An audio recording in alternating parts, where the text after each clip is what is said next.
বাংলাদেশের সাবেক প্রধানমন্ত্রী বিএনপি নেত্রী বেগম খালেদা জিয়ার মুক্তির খুব দ্রুতই ব্যবস্থা করবেন।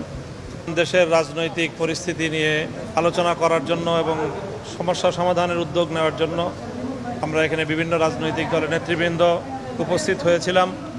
মহামান্য রাষ্ট্রপতির সঙ্গে আমাদের আলোচনা হয়েছে, বৈঠক হয়েছে।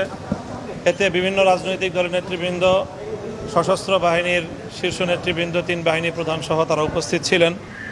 এখানে বেশ কিছু মৌলিক বিষয়ে সিদ্ধান্ত হয়েছে এবং সেগুলো ইনশাআল্লাহ আমরা আশা করছি যে রাষ্ট্রপতির পক্ষ থেকে জাতির উদ্দেশ্যে ভাষণেও আসবে এবং মাননীয় সেনাপ্রধান তার বক্তব্যের মাধ্যমেও বিষয়গুলো আসবে। মৌলিক যে বিষয়গুলোতে আমরা আশ্বস্ত হয়েছি তার মধ্যে বড় একটি হলো যে যারা চলমান বৈষম্য বিরোধী কোটা সংস্কার আন্দোলনে যে সকল ছাত্র জনতা সহ যারা প্রাণ হারিয়েছেন সেই সকল শহীদদের জন্য শোক প্রস্তাব গৃহীত হয়েছে এবং তাদের রুহের মাগফিরাত কামনা করে দোয়া এবং মোনাজাত পরিচালনা করা হয়েছে।